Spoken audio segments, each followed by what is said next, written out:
Foxcatcher tells the story of Mark Schultz, who's an Olympic wrestler who gets a new sponsor, John DuPont, and the tension that follows between John, Mark, and his brother Dave. And I certainly have to say that while the film does take its time to really get going, ultimately the payoff is something so incredibly intense. Now in this film we have Mark Schultz, portrayed fantastically, of course, by Channing Tatum, and I certainly have to say that we get a deep insight into his character from the beginning itself. There is a lot of silence within the film. Rather, the film is incredibly subdued, and ultimately it just depicts the very setting that Mark Schultz really lives in, the path he's on in his life, and ultimately how he wants and aspires for a lot more, and ultimately when he meets John DuPont, how his relationship with John DuPont develops. And while Mark Schultz is with John DuPont more for the sake of promoting his wrestling career at first, we see John DuPont was some other incentive in mind. Rather, it's almost masturbatory to a certain degree with regards to what he wants to achieve out of this. He's a patriot, he's incredibly rich as well, and ultimately it's him about building friendships more than anything else, and ultimately living out a dream and trying to inspire a great amount of people, something that really gives us a deep insight into the psychological state of John DuPont. And it's really when Mark Schultz's brother Dave gets thrown into the mix that you really get to see the tensions rise. The film does certainly take its time to get going, rather for the plot to kick in, for certain main characters in fact to really be introduced. It does take its time, and there are certain moments in certain scenes wherein you're wondering for a moment, what is the purpose of that scene? And you almost feel like you've witnessed nothing, but then in retrospect, if you were to miss that particular scene, you've almost missed out on everything simply because of how Bennett Miller really manages to throw in a lot of simple nuances that manage to say so much more than you actually think at first. Rather, through the performances especially, you do get to witness the slightest of things in a film that I do have to describe as subdued and calm and composed to a certain degree.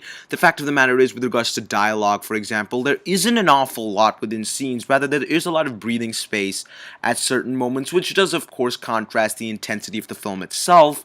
At the same time, it almost allows for a slow building tension that increases as the film progresses. At the same time, I can't necessarily deny the fact that there were certain moments wherein I was understanding and trying to grasp the real relevance of a particular moment within a film, and while I do feel that there are a few bits here and there that don't necessarily add a whole lot to the story or from the base of the characters itself, ultimately most of what happens in Foxcatcher is incredibly gripping, and it's a film that grew on me and really had me like a vice by the end of it. Furthermore, there are certain things visually, of course, that the director really manages to do with regards to, say, cinematography, and even to a certain degree with the musical score, to really accentuate ideas put on screen that are briefly used. Rather, the film is more artistic in terms of its depiction than I had imagined. In fact, there's a great degree of care with regards to projecting this story itself, and while the story itself at moments feels like it's basically throwing facts at you and just certain events in a chronological order where you could yearn for a little bit more depth,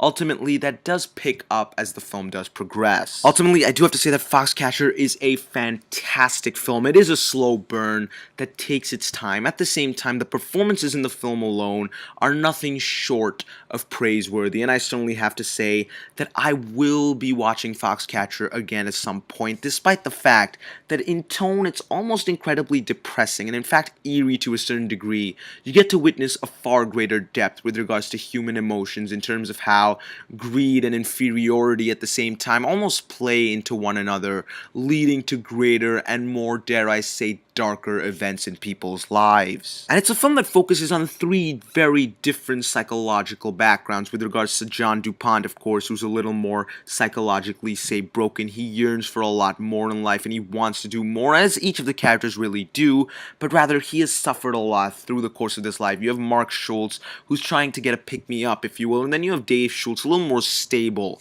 and it's a clash of these three personalities that really leads to the core of what I believe Foxcatcher is, and that is an incredibly intense experience. I'm going to give Foxcatcher a double yes.